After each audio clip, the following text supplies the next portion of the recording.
Welcome to Regulatory Ramblings. Our podcast today is brought to you by the University of Hong Kong's RegTech Lab, the HKU SCF FinTech Academy, the Asia Global Institute, and HKU edX Professional Certificate in FinTech, with support from the university's Faculty of Law. As with many, my interest in money laundering and terrorist financing peaked on September 11th, 2001. I lost friends that tragic day in New York, and it was almost a quarter of a century ago. Seems like a lifetime ago. Our guest today is David Caruso. He's the founder and managing director of the Dominion Advisory Group, a Virginia-based consulting firm that works with banks around the U.S., Europe, and Asia that face regulatory enforcement actions. He'll be sharing with us his reflections on a nearly 3-decade-long career in the field of anti-money laundering and financial crime compliance more generally. A former special agent with the U.S. Secret Service and a graduate of the George Washington University in D.C., it's not an exaggeration to say that since 1996, David has been at the forefront of shaping the financial crime risk and compliance industry, building AML and sanctions compliance programs at banking and financial institutions across the U.S. and worldwide, overseeing headline-grabbing corruption and money laundering investigations, and building and selling a RegTech software firm have given him an ideal perspective to reflect on just about every major issue and trend occurring in the financial crime compliance space for the past 25 years. To this day, David aids institutions and organizations to help them navigate financial crime risk and compliance modernization. Having worked at global institutions such as JP Morgan, Riggs Bank, Wachovia, Washington Mutual, and HSBC, just to name a few, his more notable achievements include his time at Riggs Bank as its chief compliance and AML officer. In that capacity, he was hired to address some of the bank's program weaknesses cited by the U.S. Treasury Department's Office of the Comptroller for the Currency, or the OCC, as it's more popularly known. While at Riggs, David's team uncovered 2 notorious international corruption schemes involving the government of Equatorial Guinea and the former Chilean dictator Augusto Pinochet. The team's work led to investigations by the Department of Justice and the U.S. Senate Permanent Subcommittee on Investigations. The cases drew the attention of the media worldwide and justice authorities in the U.S., U.K., Spain, and Chile. The facts uncovered by David at Riggs shook U.S. lawmakers and regulators and kicked off a decade of active regulatory and law enforcement action against banks across the U.S. After Riggs, David founded the Dominion Advisory Group in 2005. From his ringside seat near the nation's capital, he works closely with executive management boards and outside counsel to craft responses and build entire financial crime risk and compliance programs to address regulatory concerns, of which there have been no shortage in recent years. And with that, I'll turn over to the man himself, David. Thank you so much for joining us. Thank you, AJ. I really appreciate the opportunity to join you. I mean, you've got an incredible background. Keen to peek into your mind and tease out some of those experiences. Whatever you're willing to share. Tell us a little bit about yourself. I mean, where are you from?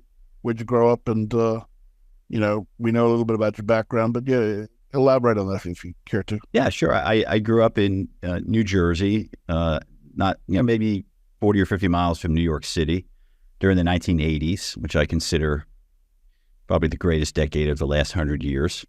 Oh, for sure. And you got to live through it as an adult. So, yeah. Yeah. So it was, and then I had a real interest in politics and policy. I thought that's what I wanted my career to be. So I fell in love with Washington, D.C., and George Washington University happens to be in the heart of Washington, D.C. So that was thrilling, as an 18-year-old freshman university student living in a dorm room 3 blocks from the White House.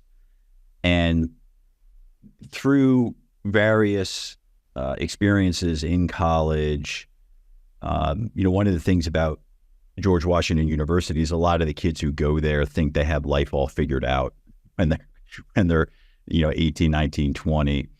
And so it's important for people to get internships, and just through sort of these serendipitous happenstance, and I won't go into the detail, I ended up with an internship at the Secret Service, which I had not ever really planned on pursuing. But if you live in Washington, D.C., the Secret Service has this mystique and aura.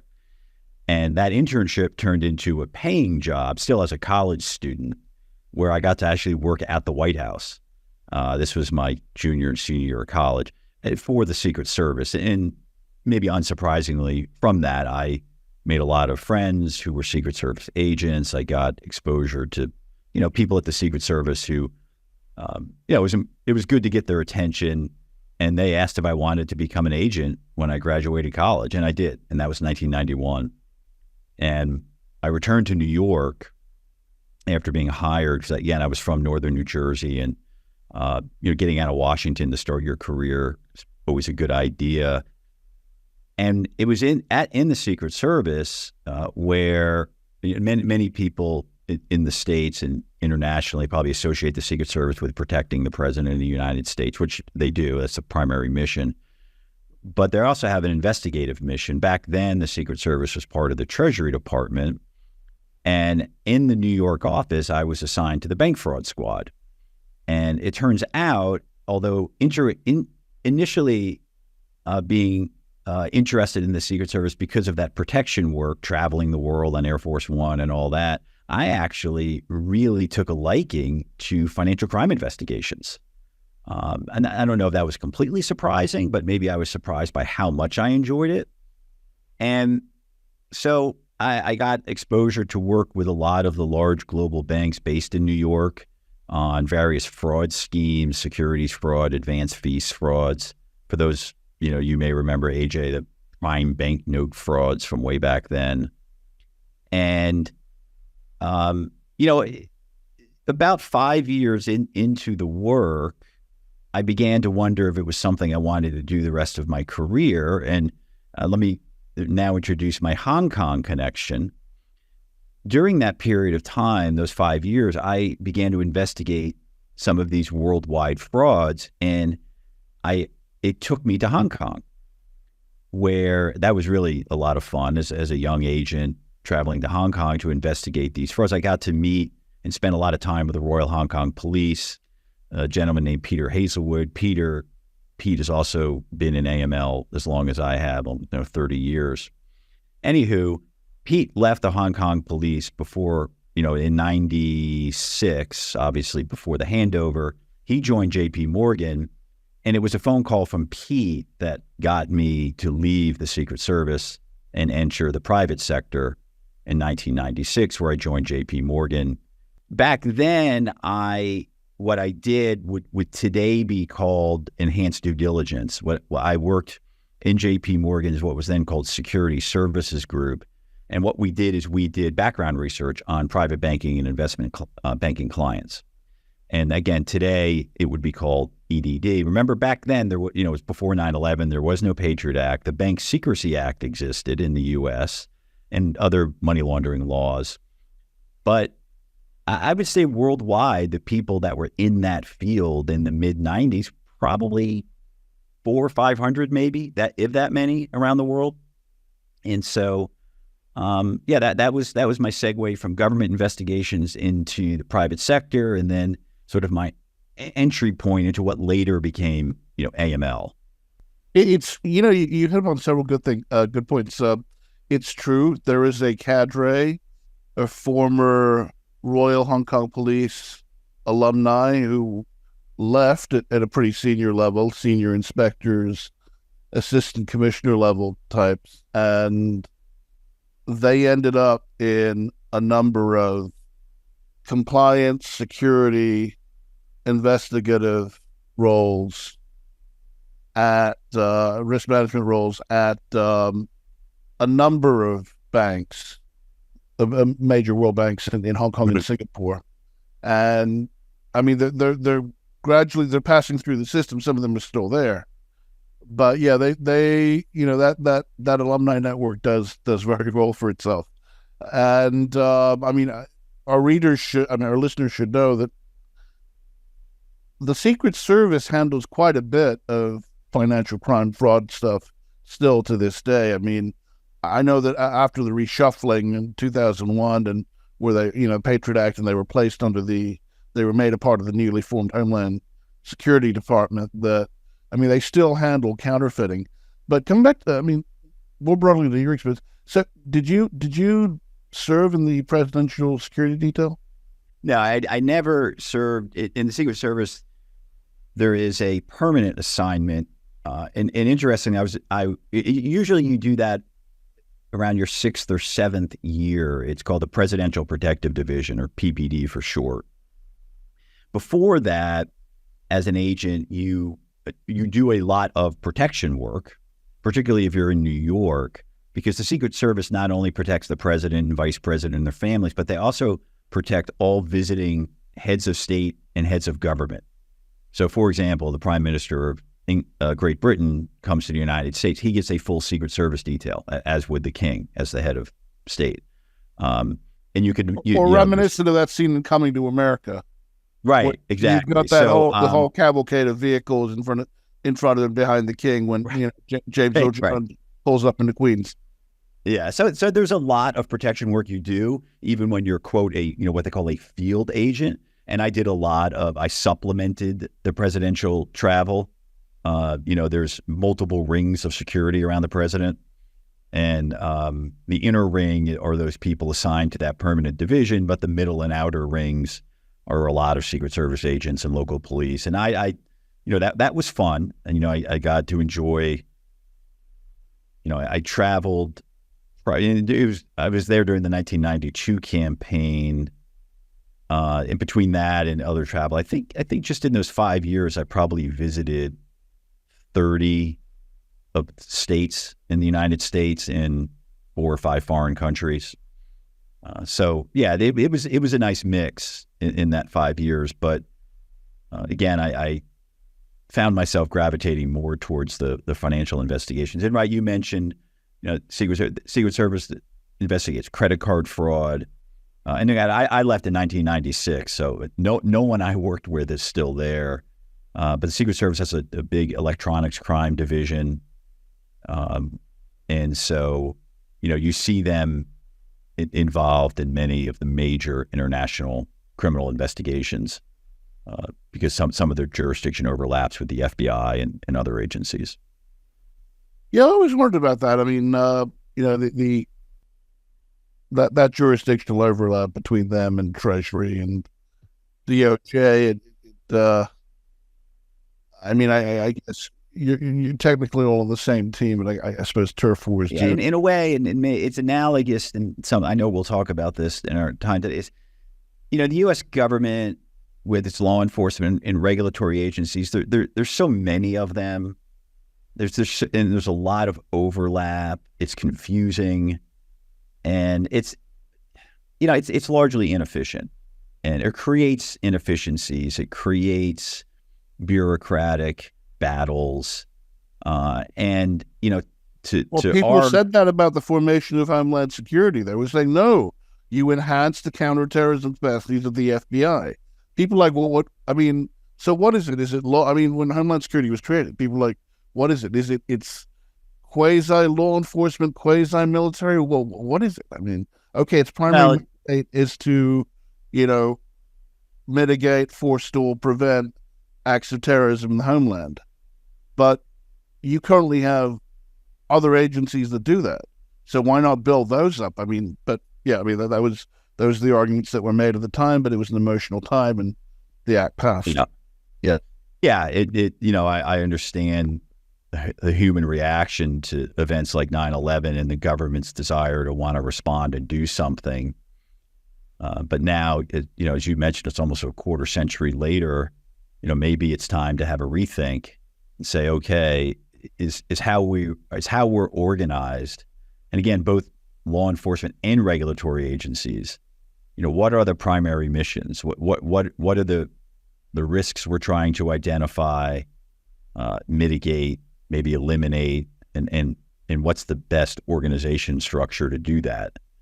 And I wouldn't, I'll try to throw in some hyperbole here just for, because that's how I speak.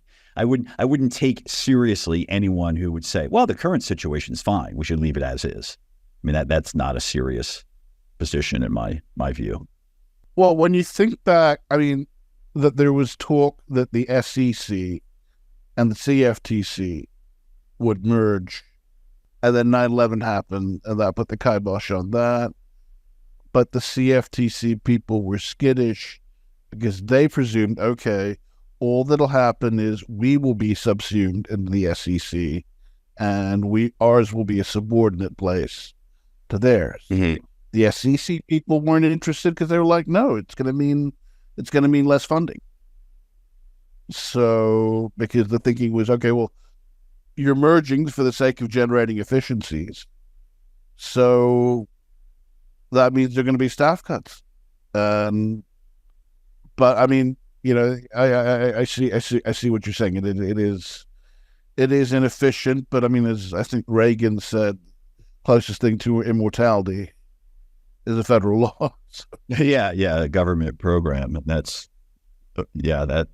that quip has been proven true hundreds of thousands of times before.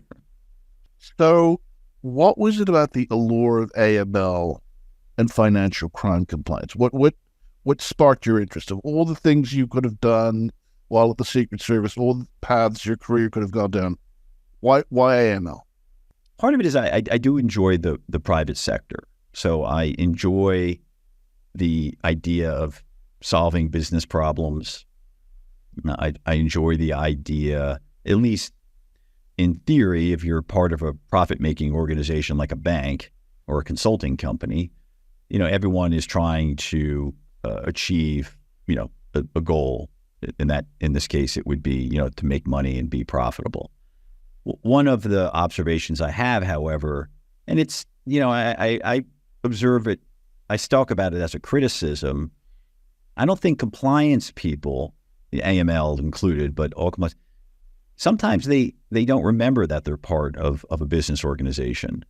And I think sometimes they impose on themselves, oddly enough, this view that they're somehow a second-class citizen within the organizations they work.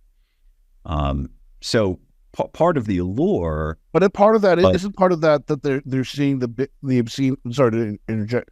They're seeing the obscene salaries that the bankers and the traders are making, and you're like, okay, that makes sense. Those guys bring in the business. Yeah, you're a cost center.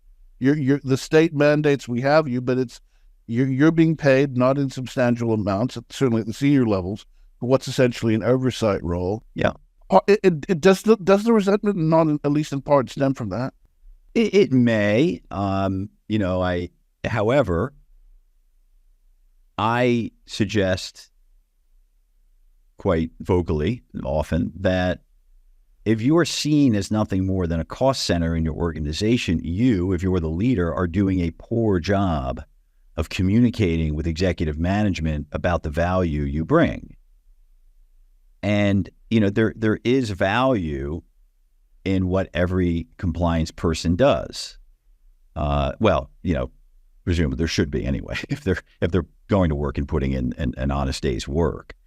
I remember at one point when I can't remember if I was at JP Morgan, and this was in the late 90s, or I also did time at EY and KPMG, when it dawned on me that financial institutions themselves, in the main, are nothing more than risk managers, right? If a bank's core function is lending money, well, you lend money after you do a risk assessment and a risk analysis on the borrower. So they're managing risk.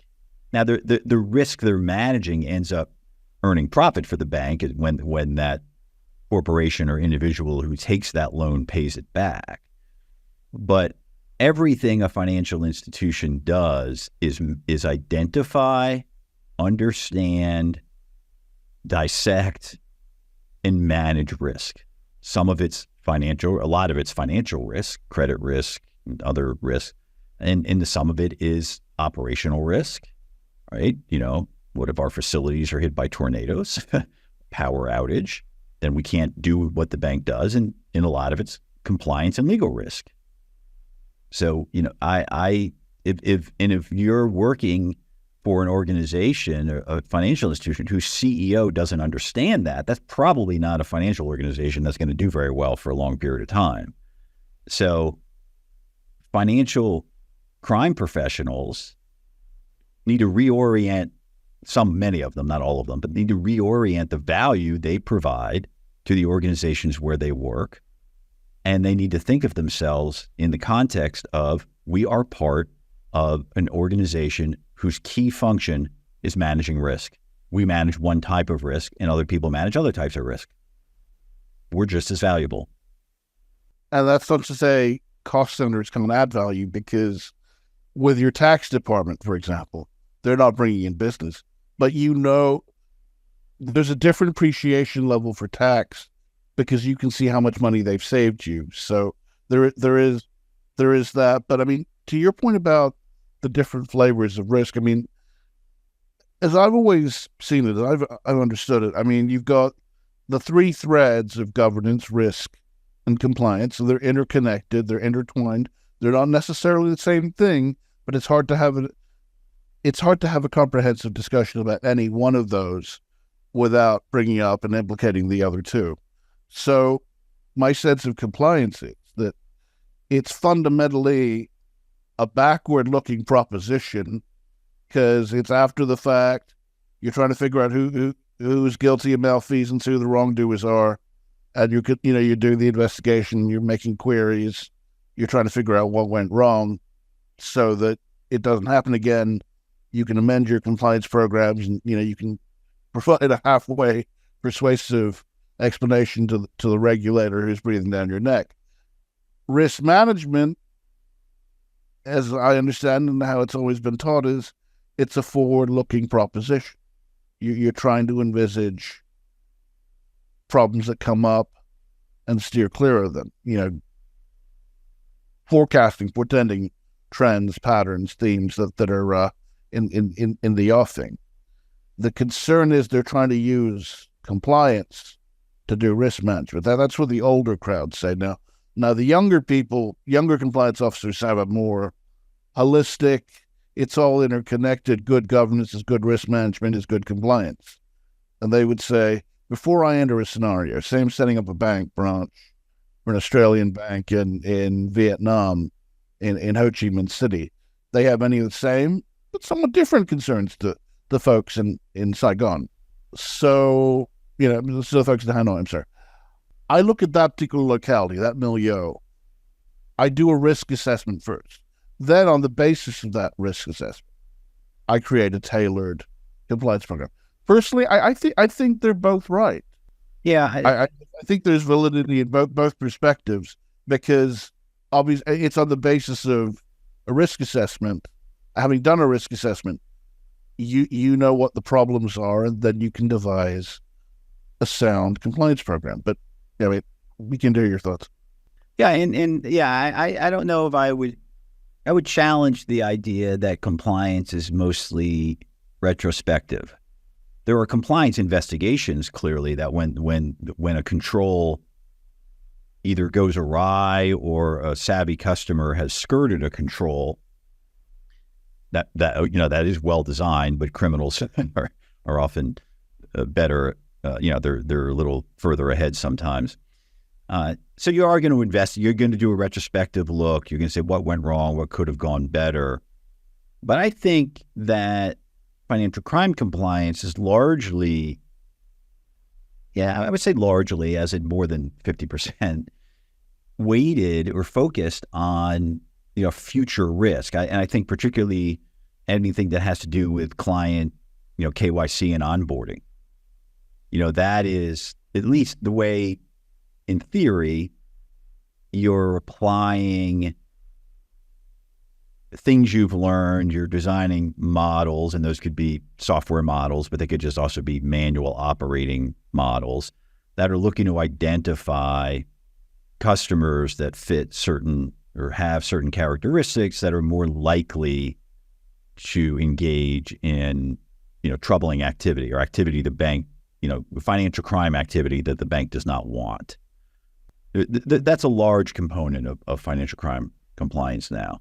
Now, there is also the monitoring. There's the real time. So there's the prospective. Then there's the real time. We're monitoring. This is more fraud. We're monitoring things in real time that are problematic. We need to detect those, maybe stop those, and if necessary, report them. Where money laundering compliance is admittedly when you get to the non-KYC onboarding, it is, by definition, retrospective, right? We're looking at events and transactions that occurred. Sometimes it's only the day before, but it is after the fact. So AML investigations are after the fact. And I think, that when I think back over my 28 years, that was that would be considered AML in the mid to late 90s. We look at stuff after the fact. That's what we do. We're investigators, we're former law enforcement, and we look at stuff after the fact. But I think that's evolved a lot over the last quarter century. It has evolved because, for the longest time, that this space, right? There was enough truth to the proposition that it almost became a bit of a cliche, but that it was seen as the province, the dumping ground for burnt out lawyers and accountants, and a plum retirement job for ex-military law enforcement intelligence types. Yeah, that's interesting. I agree with you. And so that has changed entirely. When I first entered this industry in 1996, I went to work at J.P. Morgan in New York City on the 60 Wall Street was the building. And I worked in a group called Security Services. And every person in that group who wasn't an administrative assistant was a retired NYPD detective. That was just who banks hired. And by the way, that was, these guys were, I can't even describe how much fun they were. Right? Imagine I was in my late 20s, or, I was like 27, I think, at the time. And I'm working with a lot of, like, someone was like a retired homicide detective from the Bronx. The stories they had were just, it was really fun. I'll leave it at that.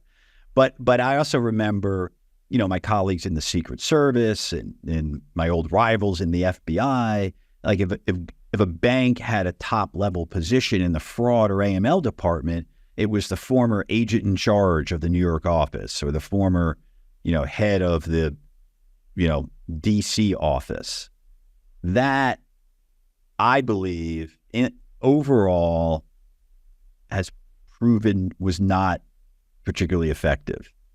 And you see that rarely today. Rarely do you see senior law enforcement executives transitioning to running AML or even fraud departments at financial institutions. Because over the last 20 years, there's been a professionalization of AML and fraud and bribery and corruption professionals who don't need law enforcement backgrounds. So I would say the law enforcement people in this space are fewer and fewer every year. Well, in some ways that's great because it opens up profession to people with different backgrounds, but I kind of feel as though we're losing something because you can't buy the kind of experience that these people, and the instincts and the investigative skills that these people have honed, being in the trenches and dealing with the worst that humanity has to offer. But I agree, and I think that's a good. I know, AJ, you and I have spoken prior, and I think that's a good segue into this idea that, or this question, is what is the purpose of AML, and are we focused on that purpose, or have we drifted from that purpose? And I believe strongly, it's something I've, again, stated publicly that I write about, the purpose of anti-money laundering, regardless of what country you're in, regardless of the regulatory regime, is to identify and report suspicious activity, right? It's investigative in nature. I went on a little tangent there about, onboarding and KYC. Those things are important functions. But ultimately, these laws exist to provide law enforcement with tips or, activity reports that say, hey, we've investigated this in our financial institution. We think it's suspicious. So to your point, you need people who are great investigators. And that may not be actually what's going on every day in AML programs around the world because of, the focus of regulators, and just, I think, a drifting away from that original purpose. So, that's a good segue into my next query, which is, 28 years on. Yeah. Broadly, in terms of the themes and trends, the patterns of interaction, the methodologies, the typologies of crime, what about AML has changed and what's remained the same? Well, that's a great question. So let me sort of think about that from a few different perspectives. One thing that's clearly changed, let's look at it from the sort of rules and regulations perspective. There are so many rules and regulations right now. I guess there's a few people in the world that might know them all, but not. BBS, Bank Secrecy Act, 1970, Patriot Act, 2001, FATCA, which people forget is also an AML statute because it's heavy emphasis on KYC, even though it's more about tax and reporting, and the Anti-Money Laundering Act of 2020. So people have commented, again, it's laws that are being passed upon laws, the regs upon regs, and we started to quote Reagan again, but when he came into office in 1980, his point was, you've got, and at about that point you could make a bigger claim, it was more of a Judeo-Christian nation, but he said, you've got 10 million laws to enforce 10 commandments. And again, keep in mind, that was January of 1981 when he took office. It's no doubt gotten worse now. Yeah, and they can't keep up. Like you mentioned, the Anti-Money Laundering Act of 2020. There are numerous mandates that law requires FinCEN, in the U.S., FinCEN is Financial Crime Enforcement Network. They're the overseer of the Bank Secrecy Act and the Patriot Act. It's required them to do some number of things. I've lost track, but let's say 10 things just for discussion purposes. And all of those things were due years ago, literally 2 years ago, and they're just not done. So the Congress, and the way our system works, the American people through our representatives have said FinCEN by 2022 we'll do this, by 2023 we'll do this, and they just haven't. And so, because they can't keep up. And the idea that, we need more people, we need to make these agencies bigger and hire more rule writers and regulators. Again, I just bristle at that. That's how we solve every problem. So you asked, how has AML changed? That's one way. There's just endless rules and seemingly endless rules and regulations. Some of them are contradictory. When you have so many of these, the application of them becomes haphazard and inconsistent. And then the auditing and examining of institutions to see if they're complying with the rules that are haphazard and inconsistent, now you've got sort of haphazard and inconsistent squared. And what you've had is large banks, banks of all size, but let's just focus on large banks for the moment. Their management, to their AML management team, their focus and devotion is to passing the next audit and passing the next regulatory examination. if you were to say to them, hey, how are you doing identifying and reporting suspicious activity and giving law enforcement the information they need? Their answer would be, well, my goal is to do it well enough so the auditors and regulators think I'm doing they think I'm doing a good job. And I'm not insinuating that the people aren't doing a good job, but it's the goal is to perform these functions so that an examiner can say that it's satisfactory, and that's a victory. That's that, the banks consider it a victory, the AML officer considers it a victory, and I guess the regulators consider it a victory because it's not a bank that they have to cite for failure, which then draws attention on the regulators from policymakers in Congress wanting to know, hey, how come this bank has failed its AML requirements? What are you doing, regulator? How come you're not clamping down harder? There is that. And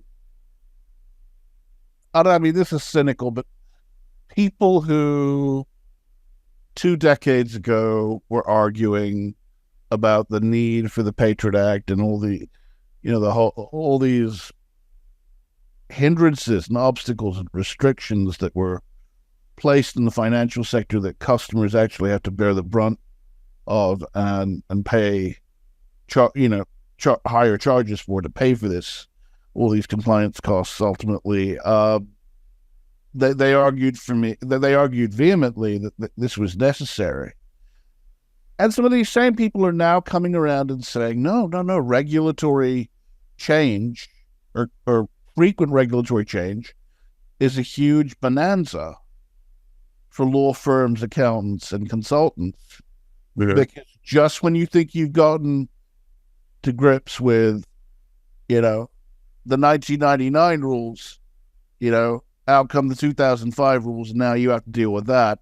This constant regulatory rollover, constant regulatory change is driving firms mad, but it keeps a certain segment of the professional classes employed. I mean, especially as long as we live in a world that's regulated from Washington, New York, and London. Agreed. So the financial world is regulated from Washington, New York, and London. Yeah, it's created what I refer to as an industrial complex. I mean, I'm channeling Dwight Eisenhower there when he referred to the military-industrial complex, which is, in essence, what he was saying in 1960 was we've created an infrastructure that it's self-perpetuating, and that's what we have. And this, I believe, is, what you're suggesting is what I am saying is this, sort of AML industrial complex, right? You've got this churn of, rules, regulations, new ones all the time from different bodies across the world, right? Then you have, the professional class of which I'm a part, right? The lawyers, the consultants, and then the people who work in the organizations themselves. And certainly I think that the concept of industrial complex has a cynical tone to it. And I do mean that cynically, because when you have something like that is self-perpetuating, I think it degrades from the original purpose, which is, like many or most original purposes in law, policy, regulation, is laudable, right? We don't want criminals using our financial systems to ply their trade, which often brings death and destruction on citizens of a country through narcotics and other things, and terrorism as well. And we certainly don't want people victimized. We don't want people victimized by the use of the system either. And so when you have this morass of rules, regulations, regulators, consultants, lawyers, practitioners, departments growing from 10 people to 1,000 people, I just think it harms the focus on that original purpose.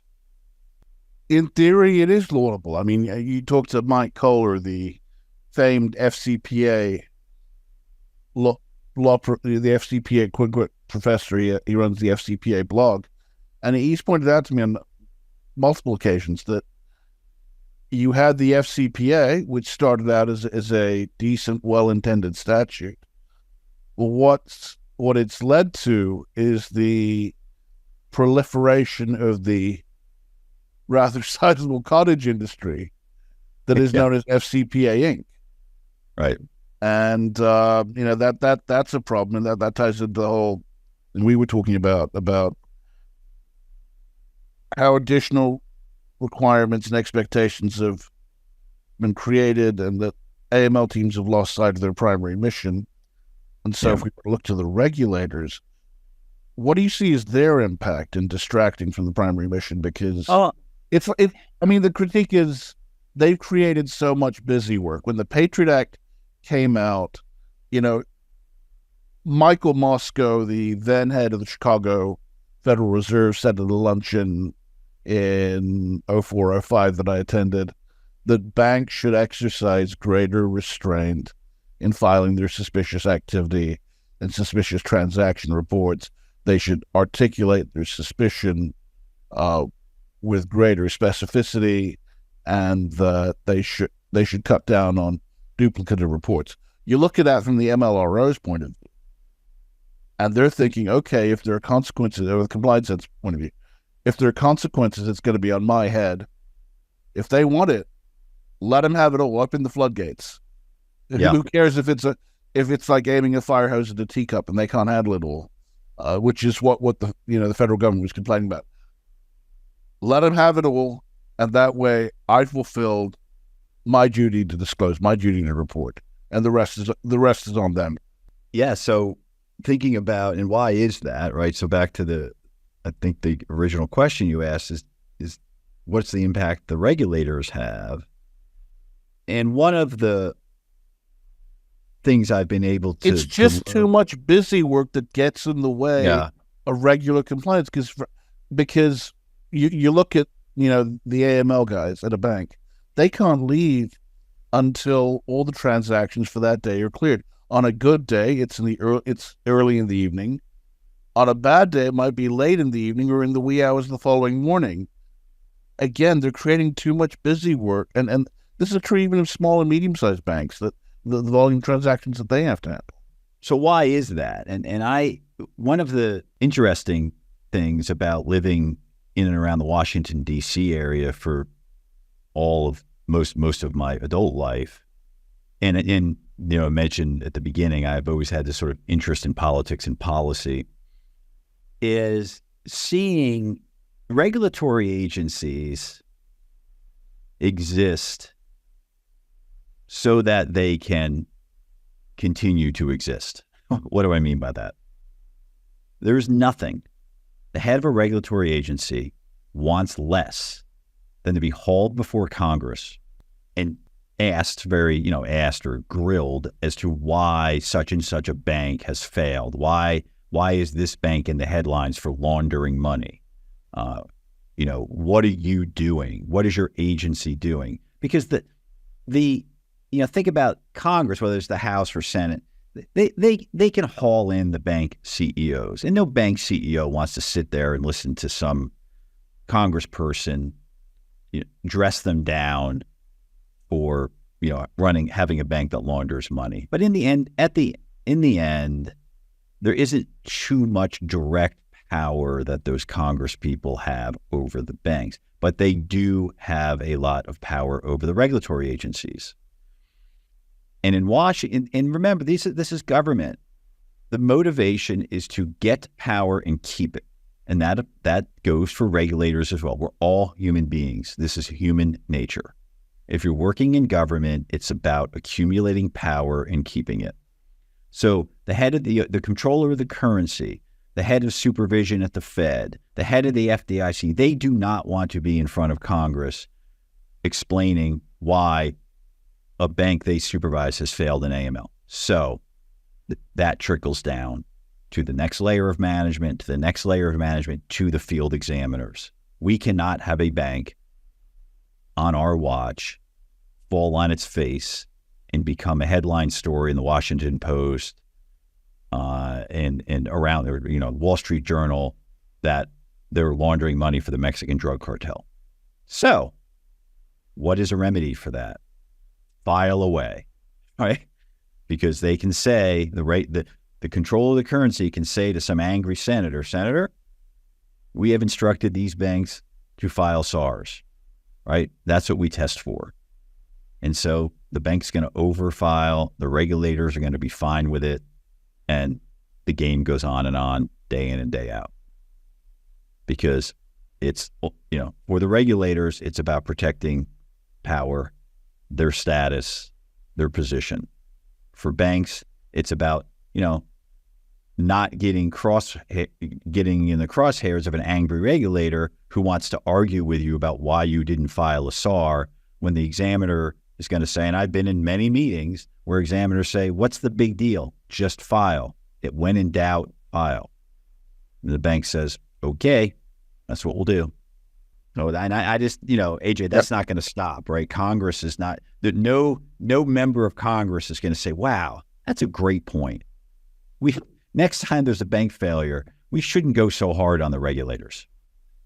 I don't think the gravity of what someone from the OCC, if they were to say that in a congressional hearing, I don't think the gravity of that statement would fully sink in. But, if we were to turn to the MLROs who are on the front lines, I mean, what do you think the regulatory exam focused mindset of MLROs, I mean, how does that impact operations and innovation? Because the perpetual lament in the profession is it's turned into a perfunctory exercise in box checking, and that's that. And once all the right pieces of paper are filed in the right manner, and it's overly formalistic.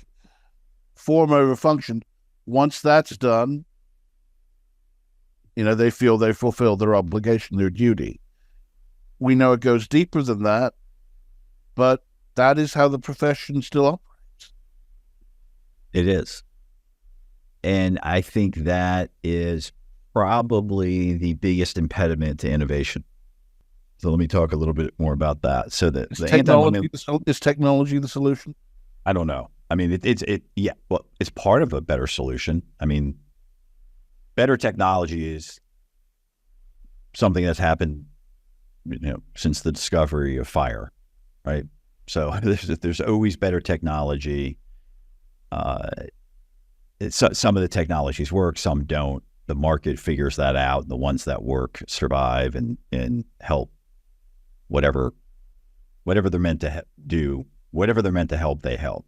However, what is very difficult in AML today is that because of the sort of regulatory, because of the MLROs are focused on passing regulatory exams. Passing regulatory exams usually means, it's particularly if you have a program run well. And most AML programs around the world are run well, right? I think, at least in the U.S., regulators say that the number of banks that they put under consent orders every year is always around like 1 or 2% of the banks they examine. So that's a low number. So that means, 98% of the banks are running the program well. Well, if you're running the program well last year, why change it, right? Why introduce something new, a new technology, a new software that is going to disrupt in some way? It could disrupt your business as usual operations. It could distract focus of people away from their current job to to implementing something new. So what that means is, so there you just have the risk of change when you have the regulators publicly stating, and I mean, I was at an event several weeks ago where, the regulators from the 4 U.S. agencies were on stage, and they told the audience to please move slowly. I couldn't believe it. It was, if you're going to implement change, really think through it, make sure it's the right thing, and there's no harm in moving slowly. So they have a regulator on stage saying that to hundreds of AML workers. And so that is a major impediment to technology change, because technology introduces a level of risk that MLROs, if they're sensible, just say it's not worth it.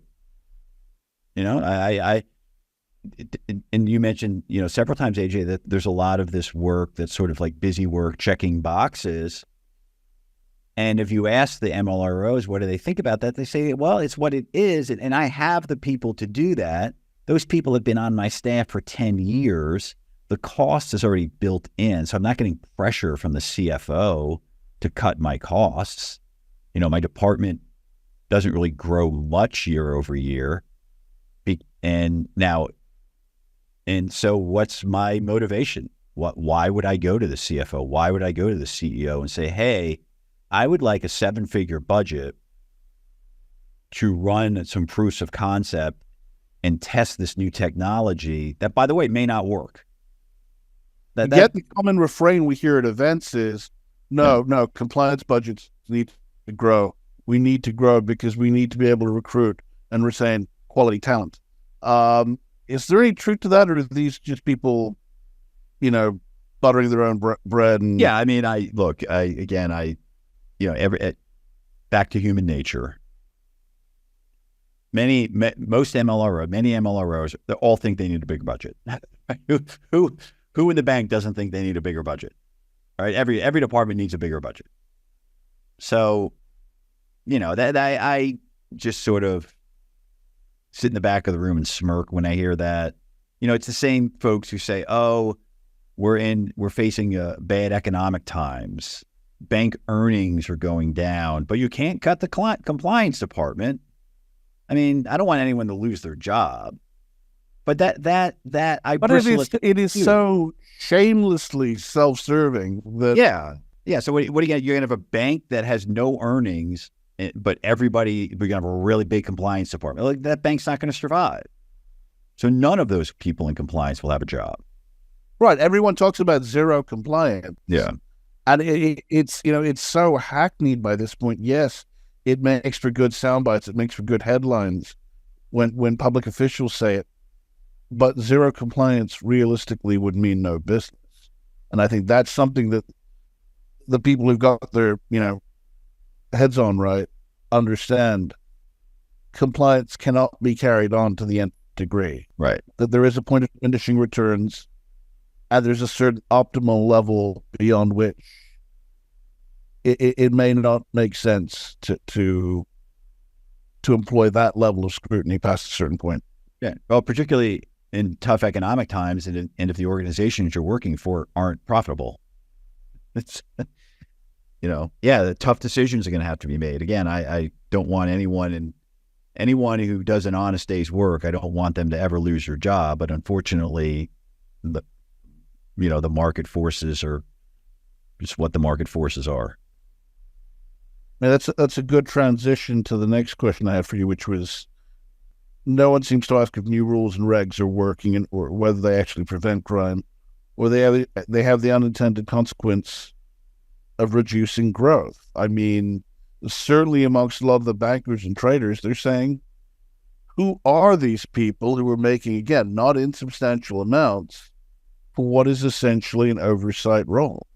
Yeah, and that's a shame.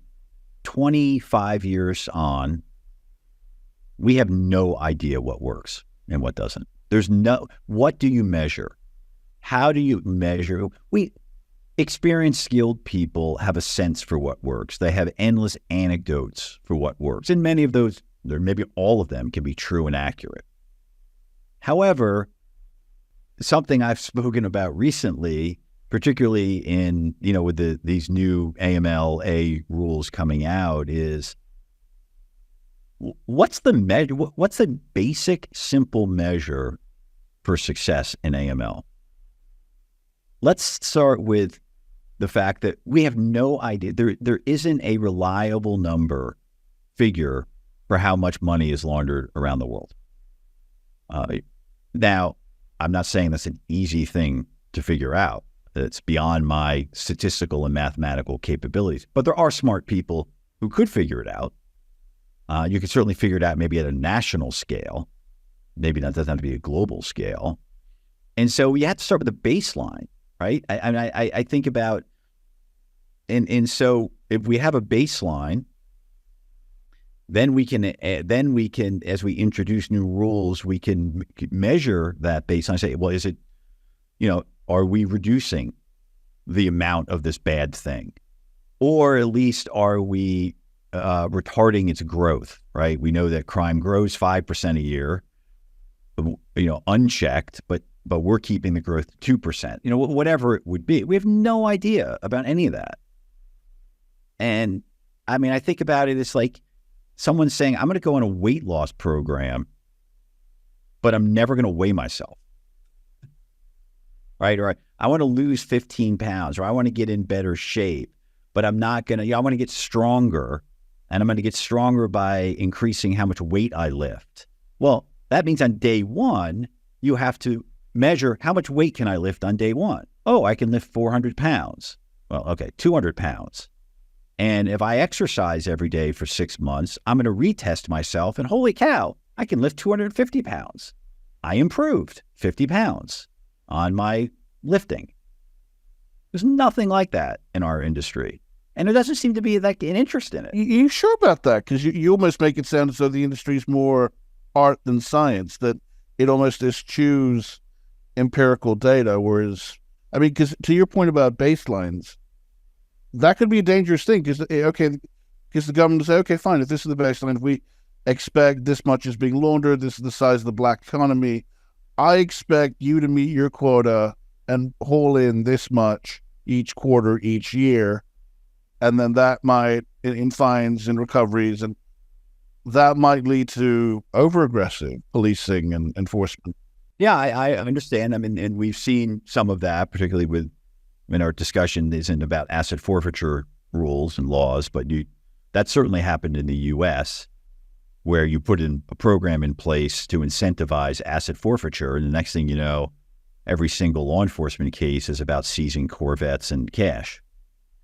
So yeah, these are complicated things, and but what I'm saying is, just because they're complicated doesn't mean we shouldn't be thinking about them. And again, we're 25 years into this, so over that period of time, there could have been things that were measured. Another example, I think about, a massive part of this industry is risk rating customers at the time of account opening, and then, maybe periodically afterwards. I've asked the question to many people, and I never get an answer. I usually just get a laugh, where I say to someone who runs a large program at a bank, you have a customer risk rating process, a methodology. And the purpose of that is to rate customers, let's say, high, medium, and low risk. And the customers who are high risk are subjected to enhanced monitoring, enhanced due diligence research. And the premise is that because of either who they are or the type of business they're in, they're more likely to engage in suspicious activity. The question I ask is, well, have you ever done an analysis on that? Have you ever said, these are our high-risk customers? Do they, in fact, end up, is it more likely that SARs will be filed on these customers? And the answer is no. I hear the answer anecdotally. People whisper it to me. Oh yeah, they're high risk because they own a gas station, but they don't actually, their account activity is benign. It's gas station activity. So we have this entire exercise. And so my proposition is that's what FinCEN should be doing. FinCEN should be studying. They should pick one question a year, along with the banks, have a committee of some sort. And again, there's a lot of details that have to be worked out, but it's possible. And say, we're going to study this question. Does customer risk rating have any value? Does it actually identify people more likely to engage in suspicious activity? And if the answer is yes, then FinCEN could say, we've studied this issue, we have data supporting it, and we have best practices. And here it is. Here are the best practices. Here is the data. And if the answer is no, it doesn't, then guess what? Maybe that's a rule that gets changed. None of that's ever done. Yeah, people need to have a better sense of unintended consequences. Look, the regulators have been saying to banks for years now, you need to take a risk-based approach. They're doing wholesale de-risking, unbanking, saying, no, we deem you to be a business in a high-risk category. We don't want to deal with you because, say, you're in the jewelry business. And, so what does that do? That if you deny such people banking services, God forbid you should have them turn to the shadow banking system. Because again, what is money laundering other than the transfer of value? Water finds the path of least resistance. And there are options for these people outside of mainstream banking. They need banking services. They don't necessarily need banks.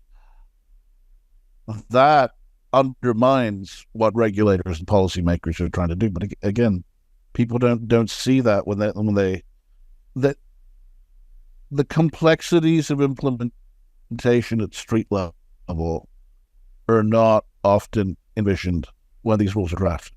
Yeah, I mean, there's a general lack of thinking through second and third order effects. I remember it was 2004. I was at Riggs Bank, and in the U.S., the issue of money service businesses arose. For those international listeners who don't know what an MSB is, I think they're just a Western Union, right? They're money remit. Among things they do, they remit money cross border. They might sell like a cashier's check or other sort of financial instruments. Well, these were deemed high risk back in 2004. And every bank that had MSBs, and by this, and up to this point, MSBs were just customers, right? But all of a sudden, it became question number one to every MLRO in the U.S. How many MSBs do you have? What are you doing to monitor them? And many banks, including Riggs Bank, we had a lot of other issues at the time. We just said, we don't need this additional headache. Close these accounts. Get rid of them. Like, sorry, we're closing them. And so did a lot of other banks. And I just, even back then, I thought, the regulators not understand that's what happens. Now, again, to think back to what I said a few moments ago about regulators. My view is those regulatory agencies who oversaw us said, cool, that's good with us because it's not our problem anymore. Yeah, the OCC might laugh and say, well, now it's the FDIC's problem.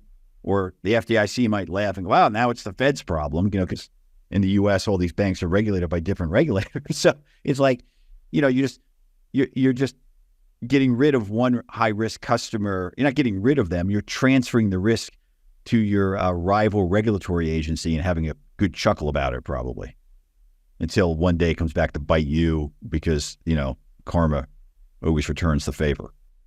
So, yeah, same thing's happening now with whatever the latest sort of high-risk group is. All right, banish them from banking. That'll solve the problem. We recently had Dr. Mariola Merzouk on the program, and she's a co-founder of Vortex Risk in London. And to our listeners, in case you're wondering, it was episode 48, if you'd like to go back and listen. But, we discussed that, again, that the financial world is all too often regulated from Washington and New York and London and increasingly Brussels. And yet, while the US and the UK have, and again, the EU is showing more of its teeth in recent years, But while they have some of the most aggressive jurisdictions, they're some of the most aggressive jurisdictions when it comes to financial crime enforcement actions. The regulatory apparatus is often used to further around geopolitical goals. And Dr. Marzouk's point of view is that many outside the West believe that, and it's a perspective that's not without merit. So with that as our preface, why is there so much geopolitical hypocrisy when it comes to AML and financial crime compliance, as well as when it comes to, fighting bribery, fraud, and corruption internationally? That when you look back to how Delta Asia in 2005, claims the Koreans using Macau banks, the mere threat to use Section 312 against Delta Asia, they wouldn't have been able to use U.S. dollars, effectively cutting them off from the international banking system. The mere threat was enough to ensure compliance. And of course, I don't know if it was actually proven, but I think and I don't know why they were zeroing in on Stanley Au and his bank Delta Asia, but the bigger point was that all the banks in Macau had compliance deficiencies. So again, why is there so much hypocrisy in the space? Or is this just lawfare that it's an extension of political games of war by other means? Yeah, I think so. I mean, if we didn't have hypocrisy, we wouldn't have government. So yeah, I mean the U.S. government. Let's just focus on, I live in the U.S. I'm very familiar with the U.S. government. The U.S. government has multiple different objectives at any one time on the same topic. And you've got a State Department that's hostile to India and a Defense Department that wants to work with them. Exactly. And right. And then you could have a Treasury Department and you have a Commerce Department who's making trips to these countries trying to increase, trade. Then you got then you have a Treasury Department who's trying to sanction some of those same entities, not the same entities, but related entities or related industries in either that country or that region of the world. Again, because when you have these massive organizations known as departments in the government, they're all motivated to increase and maintain their influence and power. And they will vie against one another.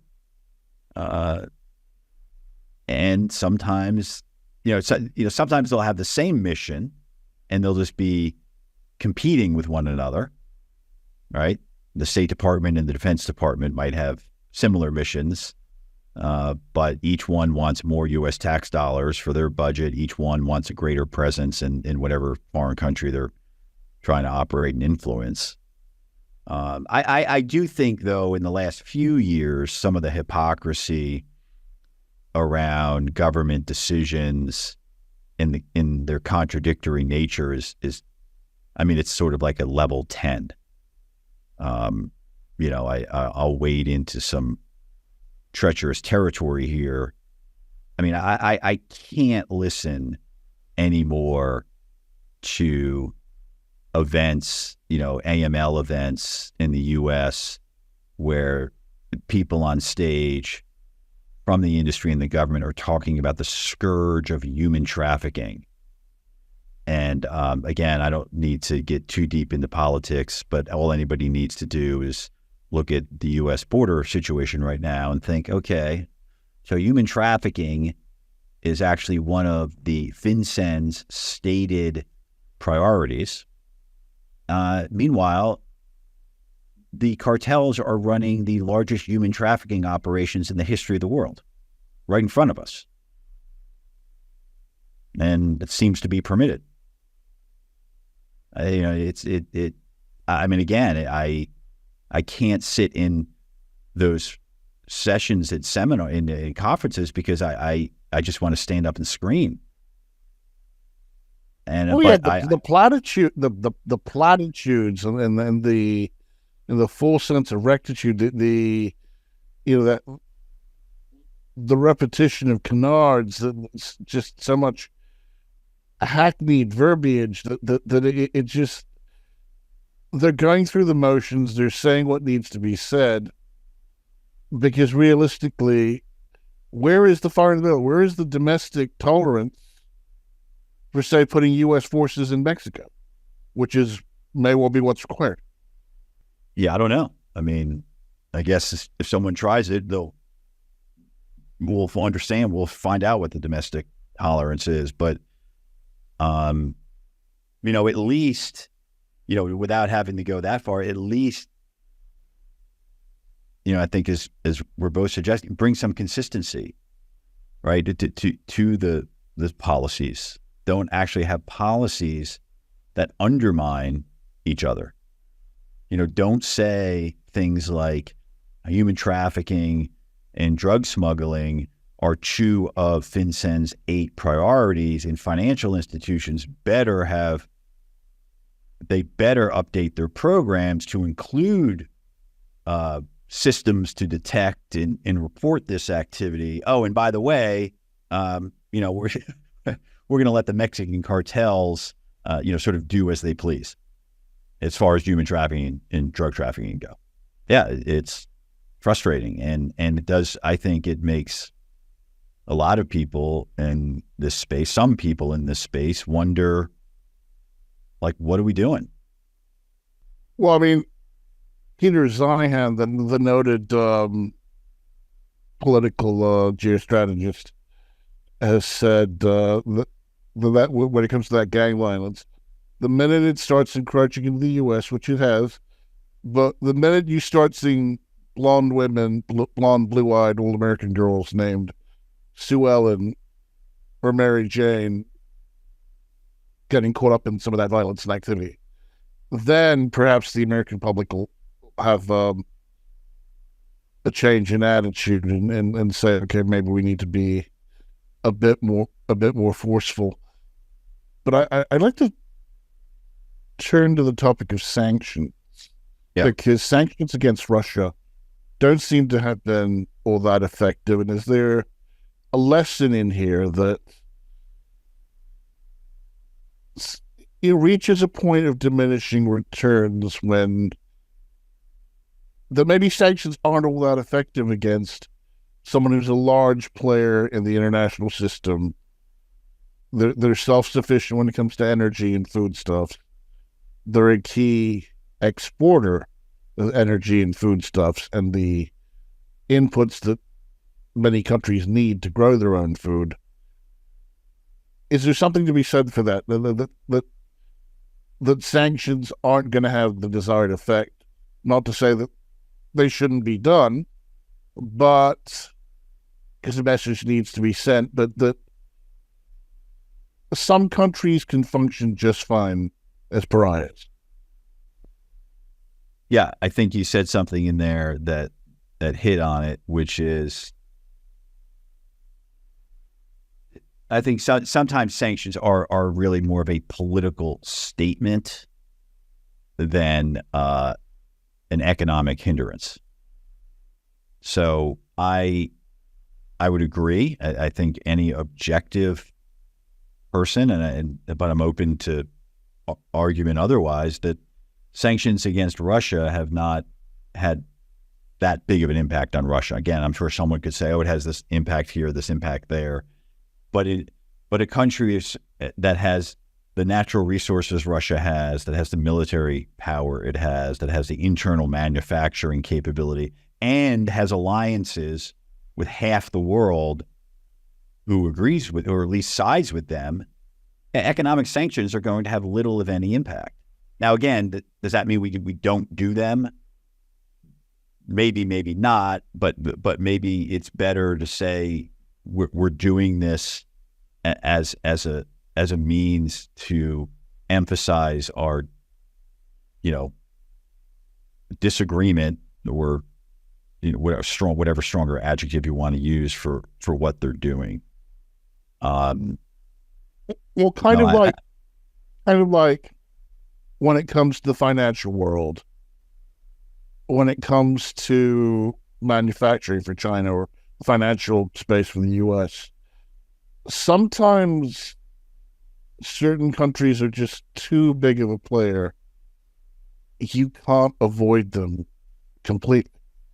No, you certainly can't. I mean, and again, I do think this has, but you even look at the smaller countries, right? And I read something a few years ago. It was very sarcastic. Well, it wasn't sarcastic. It was very anti-sanction. But and again, it was hyperbole. But the point got across, which was, if sanctions work, why are we all not taking wonderful vacations in that beautiful Caribbean democracy known as Cuba? Or why are we not visiting, the bustling, growing economy of North Korea?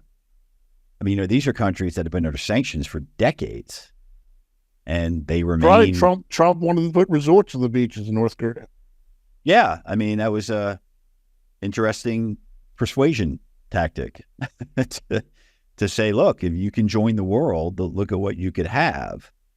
And maybe that was more the carrot, because arguably, if the purpose of the stick was to make sure North Korea didn't get nuclear weapons, well, it didn't work. They have nuclear weapons. If the purpose of sanctions against Cuba was to rid it of its communist, socialist government and replace it with something more democracy-like, well, that hasn't happened either. And that was, 1960, 61.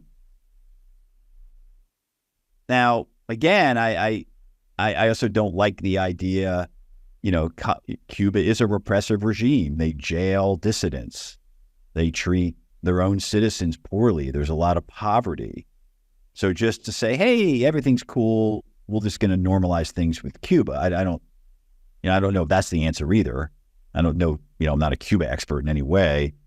But the exiles are still the biggest impediment, because there are still a lot of people who are irate that when Batista was overthrown, and I'm not saying Batista's regime was any good either, but when Batista was overthrown, their families lost their positions in society.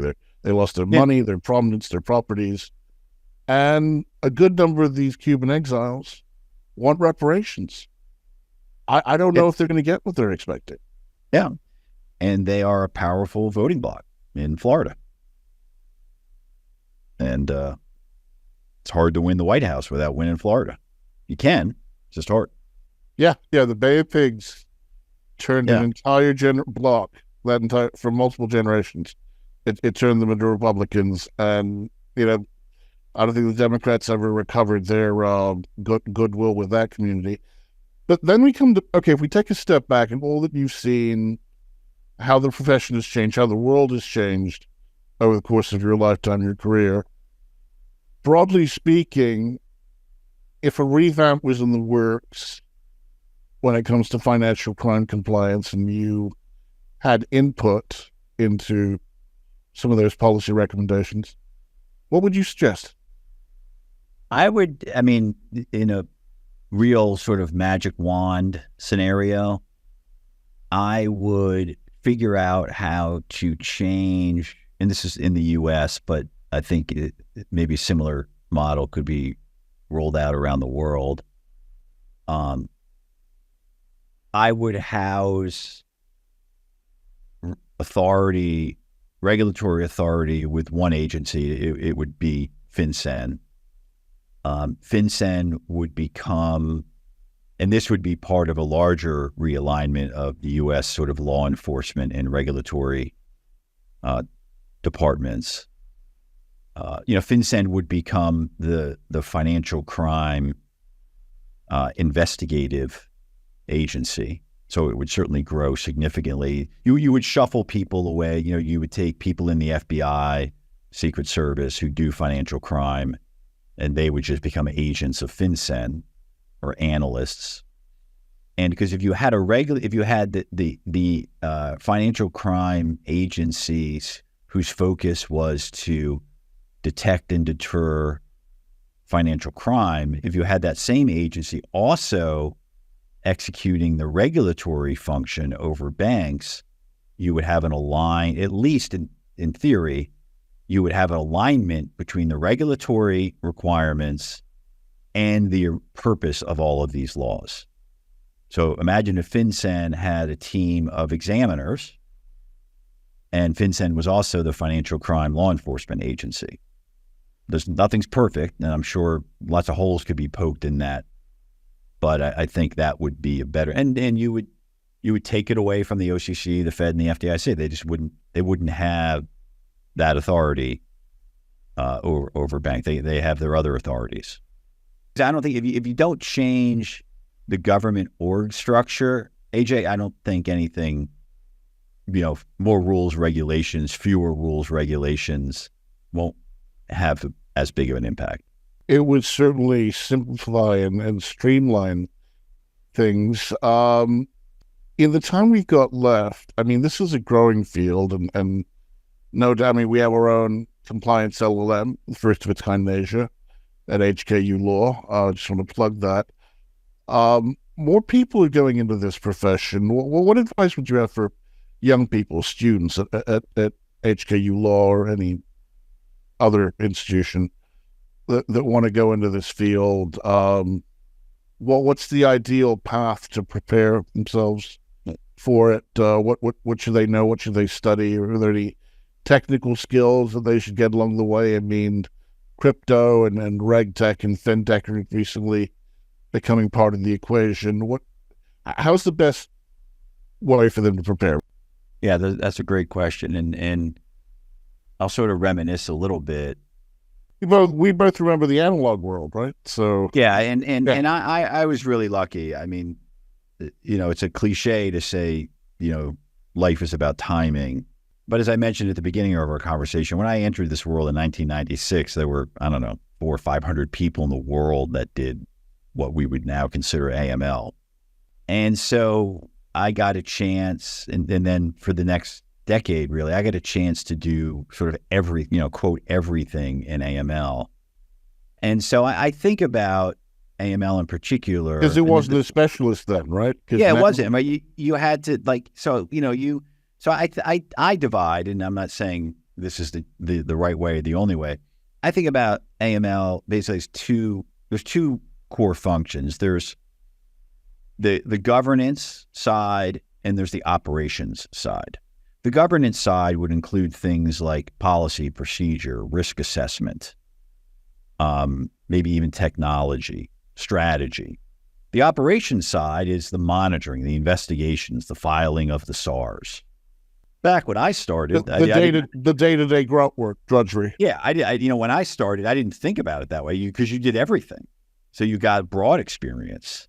That unfortunately, I think, is unlikely to ever happen again, unless you work at a very, very small financial institution where it's just you. But that also isn't really going to give you the breadth of experience that you want either, because that means it's a very small financial institution. The risk is probably pretty low, so you're not going to get that experience, and certainly you don't have a lot of career growth potential.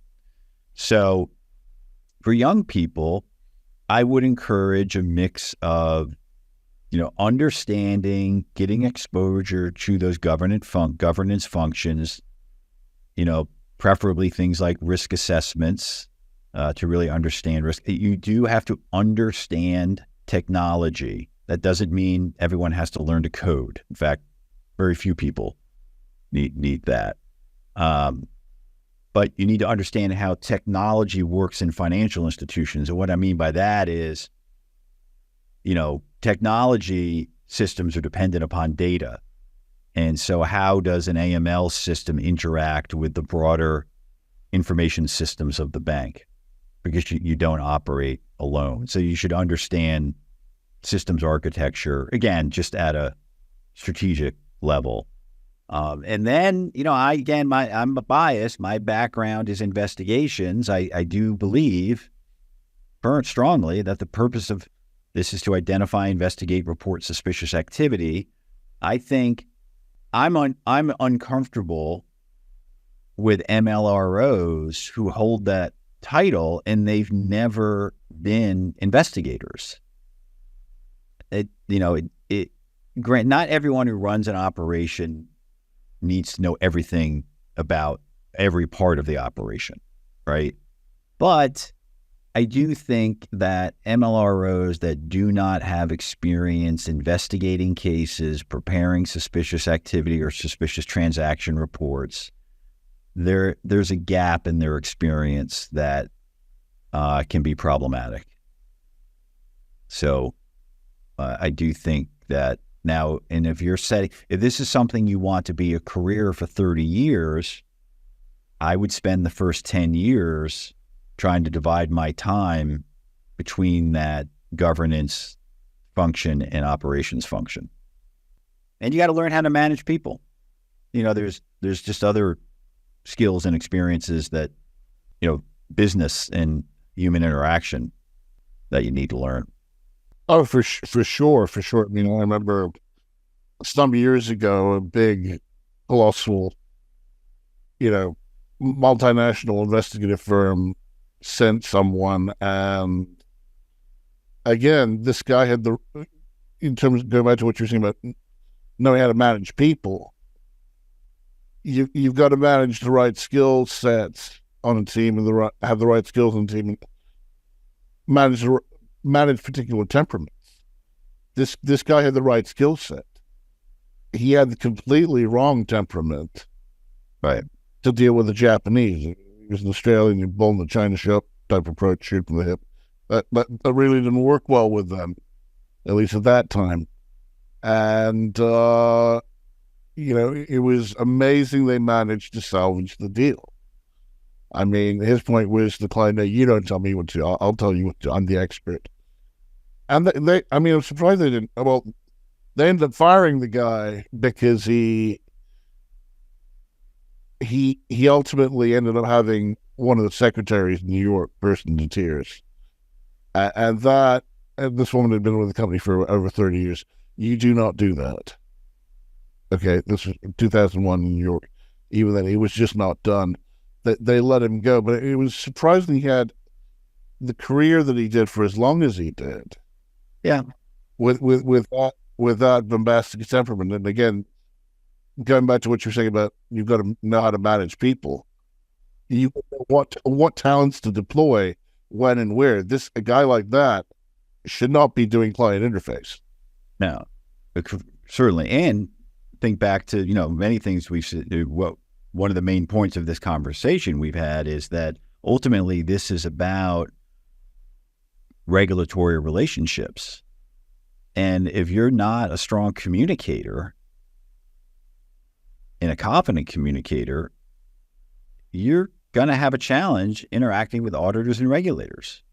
Not all of those interactions are confrontational by any stretch. In fact, if you're a really good communicator, those conversations should be collegial. Those should be collaborative. But American regulators have found, certainly with the French, I'm sorry to play into stereotypes, but when French banks ended up, in malfeasance in not a good state, and they had to have these awkward conversations with regulators from other jurisdictions,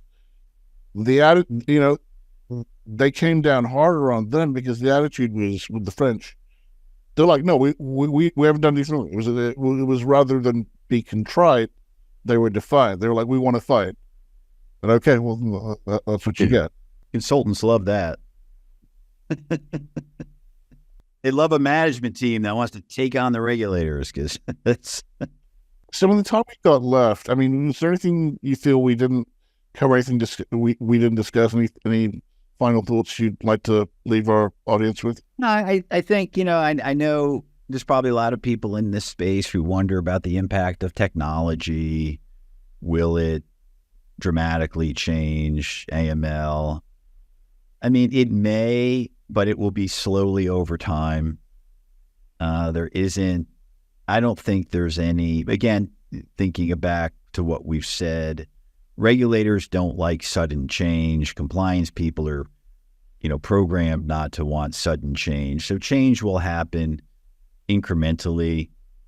And 5 years from now, you might look back and say, wow, that was a lot of change. But there's not going to be any one moment where where there's this dramatic shift because of some revolutionary technology that's going to come around. I do think the technology will end up changing a lot of the jobs that do a lot of the rote, repetitive sort of information gathering features or aspects. A lot of that work is done in low-cost offshore centers, pulling data from here, querying this, Googling that, cutting and pasting this and that. That work will probably, there'll be less of that work. But I don't think it's any sudden change. But I think overall, 5 years from now, there probably will be the same number or more people in financial crime. But I think there'll be fewer people doing that rote, repetitive, and frankly, very draining work, and more people doing, more complicated or complex investigations and dealing with more rules and regulations. And perhaps that's as it should be. Let's leave it there. And David Caruso, thank you so much for your time. Ajay, thank you. I enjoyed it. And to our listeners, thank you. Until next time.